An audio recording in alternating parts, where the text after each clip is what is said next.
देखिए 12 पार्ट कौन है ना।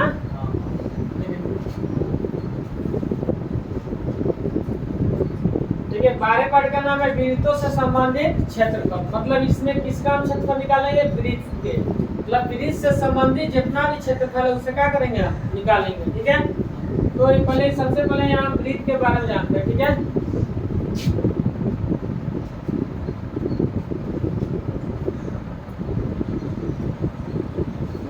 ये आपका बताइए, ये वृत्त है कि नहीं है, वृत्त है। अब कोई पूछता है बताइए वृत्त किससे कहते हैं, सबसे पहले बताइए वृत्त किससे कहते हैं। वृत्त से संबंधित हमें क्या जानना है, क्षेत्रफल। ठीक है, तो कोई पूछता है कि वृत्त किससे कहेंगे, तो वृत्त की परिभाषा कौन बताएगा, किसी को याद है, याद है किसी को, नहीं याद है, बोलिए किसी को याद है तो बताइए। वृत्त एक वक्र रेखा है जो एक जगह जाकर क्या हो रहा है, बंद। मान लीजिए हम वृत्त बना रहे हैं, तो वृत्त एक का है, वक्र रेखा है जो एक जगह जाकर क्या हो रहा है, बंद हो जा रहा है, जिसके केंद्र से सीमा की दूरी मतलब परिधि की दूरी क्या होती है, चारों बगल सभी तरफ क्या होती है, बराबर होती है।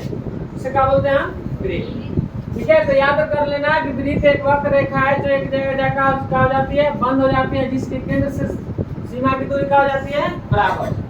क्या होती है, सीमा की दूरी मतलब उसके परिधि के चारों बगल दूरी क्या हो जाती है, बराबर होती है, उसे क्या बोलते हैं हम, वृत्त। अब देखिए वृत्त के बारे में समझिए, ये इसको वृत्त में देखिए अगर कोई पूछता है इस लाइन को क्या बोलते हैं, ये वाला लाइन क्या कहलाता है, इसको हम क्या बोलते हैं जी, परिधि। इसको क्या बोलते हैं, परिधि। ठीक है, इसे क्या बोलते हैं, परिधि। तो याद रखना ये वाला लाइन जो है क्या कहलाता है, परिधि। ठीक है, अब ये देखिए एक जो इसका जो नाम है, जो बीच में जो बिंदु है इसको बोलते हैं, क्या बोलते हैं, केंद्र। इसको क्या बोलते हैं, केंद्र। शुरू से समझिए, इसको क्या बोलते हैं जी, केंद्र। ठीक है, अब ये केंद्र से परिधि के बीच की दूरी, केंद्र है हो गया और परिधि हो गया, तो केंद्र से परिधि के बीच की दूरी क्या कहलाती है, क्या कहलाती है, त्रिज्या। ठीक है, क्या कहलाती है, त्रिज्या कहलाती है। बात समझ में आ रहा है।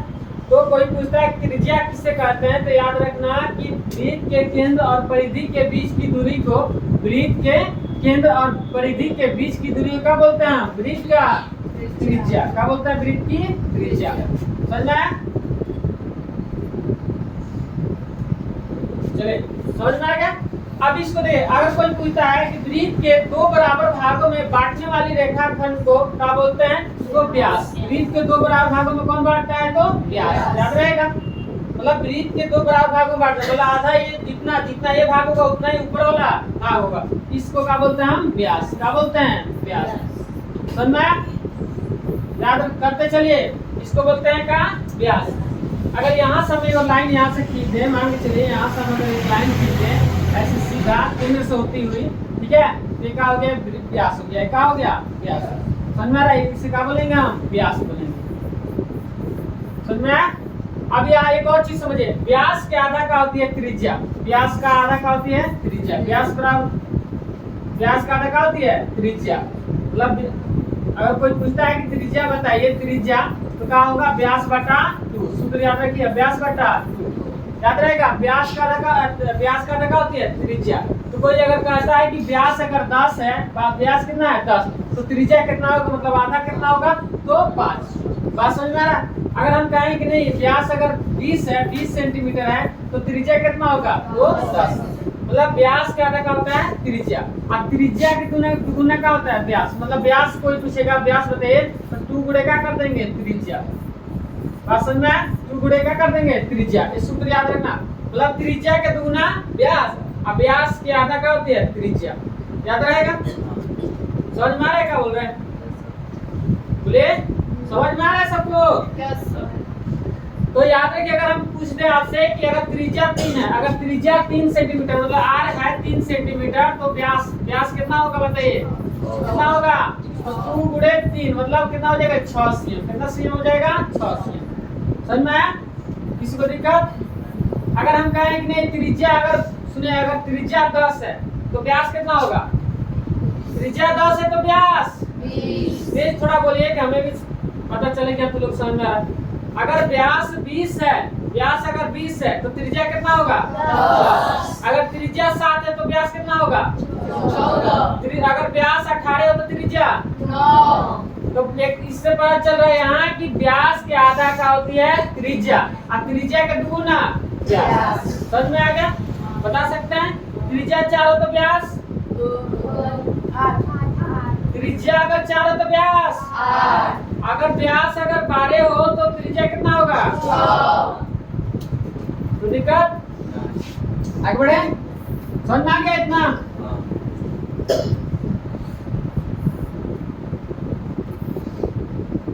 अब देखिए आपका वृत्त है, परिधि समझ में आएगा। और वृत्त से यहाँ का समझना है क्षेत्रफल, मतलब इस क्षेत्रफल निकालना है। क्या निकालना है इसका? ये क्षेत्रफल, ये वाला क्या है क्षेत्रफल, मतलब वृत्त का क्या निकालना है क्षेत्रफल निकालना है।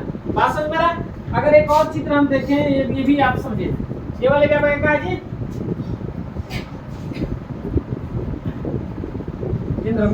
अब ये भी आपका वृत्त है।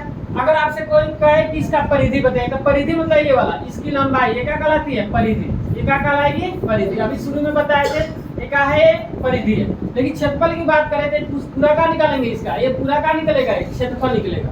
बात समझ में? तो सूत्र बनता है कि वृत्त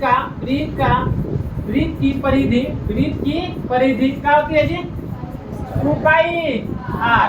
याद रखना वृत्त की परिधि 2 पाई r। और कोई पूछा है कि वृत्त का क्षेत्रफल क्या होता है 2 पाई r स्क्वायर। समझ में आ रहा है?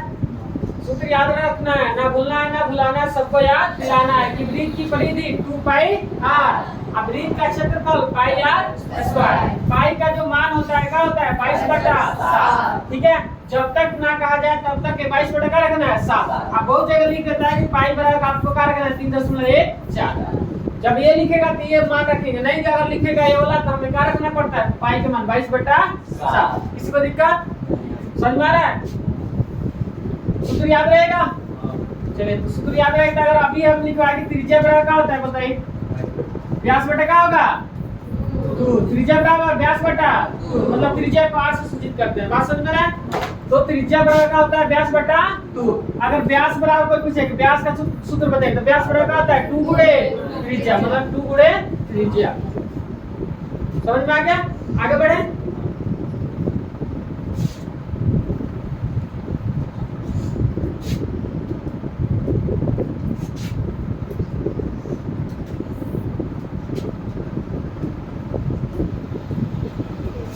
क्वेश्चन ध्यान समझिए, क्वेश्चन को एकदम है ना, बस थोड़ा सा ध्यान से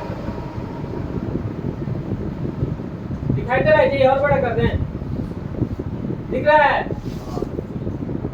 इसको दिक्कत?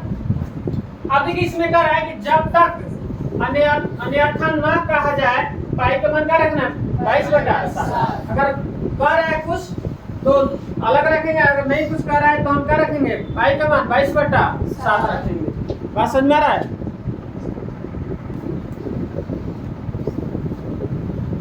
चलिए देखिए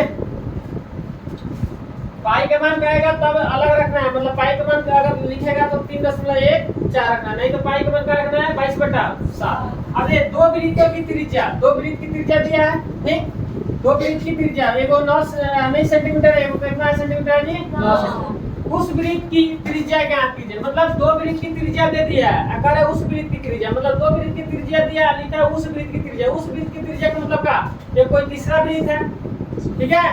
उस मतलब दो वृत्त की त्रिज्या दे दिए, हम कहे दो आदमी खाना दे दिए, ठीक है। अब उस आदमी की खाना की व्यवस्था कीजिए, तो उस आदमी मतलब तीसरा आदमी कोई है, कोई कह रहा है कि दो वृत्त की त्रिज्या, ठीक है, दे दिया अने से एगो का है 9 सेंटीमीटर।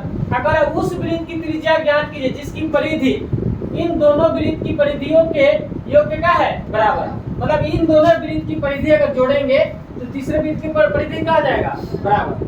तो क्वेश्चन यहाँ समझिए, मान के चले एक वृत्त है एक और वृत्त है ना। अब ये दोनों वृत्त ये वृत्त के मान लेते हैं त्रिज्या कितना है जी 9 सेंटीमीटर, छोटा वृत्त है, बड़ा वाला क्या हो जाएगा जी 9 सेंटीमीटर ना।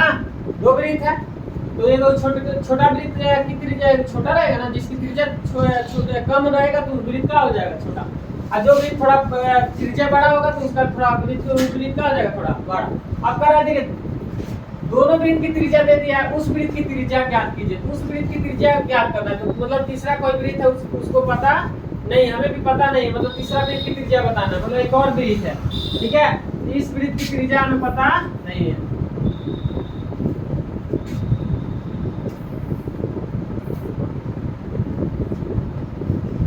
ठीक है, तीसरा वृत्त है, इसका त्रिज्या पता नहीं है। तो ये वृत्त की त्रिज्या का मतलब है जी r1, इस वृत्त की त्रिज्या r2, इस वृत्त की त्रिज्या r3, मतलब ये वृत्त की त्रिज्या पता नहीं है। ठीक है, अब देखिए जो दिया पहले हम क्या करते हैं, लिख लेते हैं, जो दिया उसको हम पहले क्या करें, लिखते हैं। लिख दिया क्या,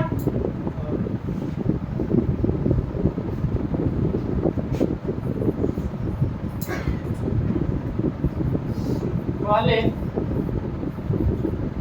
वृत्त की त्रिज्या मतलब r1 कितना है जी, 19 सेंटीमीटर है ना, ओ तो गड़बड़ मान लो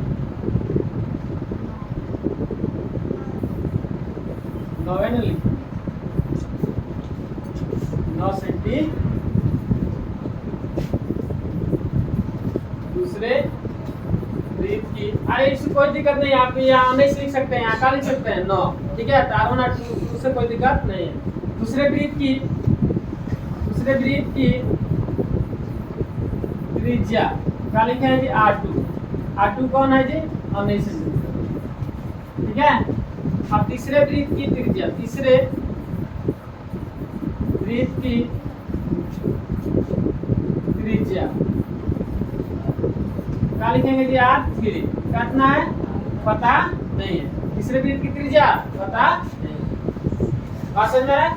तो आप ये समझिए, अगर सिर्फ जिसको शॉर्टकट बनाना वो सिर्फ लिख रहा है r1 r2 r3, लेकिन वही को इसको हम लिखे हैं, पहले वृत्त की त्रिज्या r1 मतलब 9 सेंटीमीटर माना है, दूसरे वृत्त की त्रिज्या कितना 19 सेंटीमीटर, तीसरे वृत्त की त्रिज्या पता नहीं है, उस वृत्त की त्रिज्या ज्ञात करना, तीसरे वृत्त की त्रिज्या ज्ञात करना। एक कंडीशन याद है कि यहाँ जिसकी परिधि इन दोनों वृत्त की परिधियों के योग के का है, योग के बराबर, मतलब ये दोनों वृत्त की, जो दोनों वृत्त के परिधि है, दोनों वृत्त की परिधि अगर जोड़ रहे हैं, ठीक है, इसको क्या कर, दोनों परिधि का योग कर रहे हैं, मतलब परिधि इसका दोनों परिधि, ये वृत्त की परिधि जोड़ रहे हैं, तो तीसरे वृत्त की परिधि क्या हो जाए, बराबर हो जाए।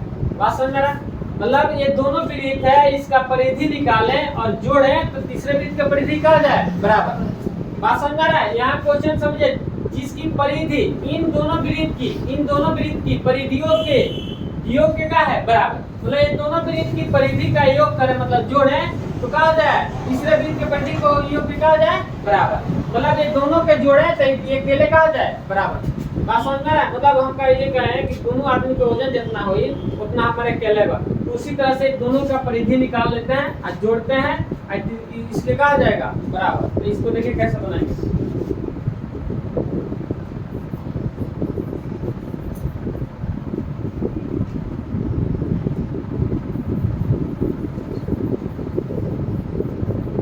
प्रश्नानुसार देखिए, पहले वृत्त की परिधि प्लस कौन सा वृत्त, दूसरे वृत्त की परिधि, ठीक है, दोनों वृत्त की परिधि का योग कर रहे हैं, बोर्ड पे देखिए, पहले वृत्त की परिधि प्लस दूसरे वृत्त की परिधि, दोनों का योग हो रहा है, तीसरे वृत्त की परिधि क्या हो जाए, बराबर, तो हम क्या लिखेंगे यहाँ, बराबर तीसरे वृत्त की का परिधि, तीसरे वृत्त की परिधि। बात समझ में आ रहा है, मतलब दोनों वृत्त की परिधि का योग करें तो तीसरे वृत्त की परिधि क्या हो जाए, बराबर, तो दोनों का जोड़ करें तो तीसरे वृत्त की परिधि के बराबर, तो वृत्त की परिधि क्या होता है, बोले 2 पाई r, कोई भी वृत्त हो, छोटा हो या बड़ा, उसका परिधि क्या होता है, 2 पाई r, तो पहले वृत्त की त्रिज्या क्या माना है जी, r1। बात समझ में आ रहा है, बोले दूसरे वृत्त की परिधि, तो दूसरे वृत्त की परिधि क्या होगा, 2 पाई r, लेकिन इसका त्रिज्या कितना है, दूसरे वृत्त की r2 है, बराबर, तीसरे वृत्त की परिधि क्या होगा, 2 पाई r, तीसरे वृत्त की परिधि 2 पाई r, लेकिन इसका त्रिज्या क्या माना है जी, r3 लिखे, क्या लिखे, r3। आया समझता, बोले अब देखिए दोनों में क्या शामिल बताइए, दोनों में शामिल क्या है जी, 2 पाई है। 2 पाई कॉमन ले लेंगे, 2 पाई है 2 पाई, अंदर क्या बचेगा r1 प्लस r2 बराबर 2 पाई r3। समझ में? अब आप बताइए यहाँ ये कटेगा कि नहीं कटेगा, कट जाएगा। ठीक, अब बताइए r1 कितना है जी, r1 कितना है 9 cm है, अब प्लस r2 कितना है जी 9 cm है, बराबर क्या होगा r3। ठीक, अब देखिए r3 कितना आ गया जी, r3 अगर निकालेंगे तो जोड़ेंगे कितना होगा जी 28 cm, मतलब r3 आ गया 28 cm। बात समझ में है? बोलिए, तो त्रिज्या हमें आ गया r3, मतलब तीसरे वृत्त की त्रिज्या कितना आ गया 28 cm। सीधा कर दी।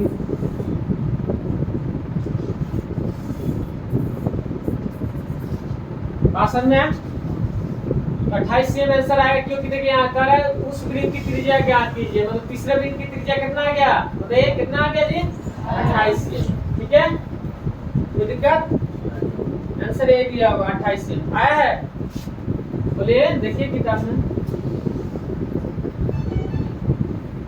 चलिए लिखिए।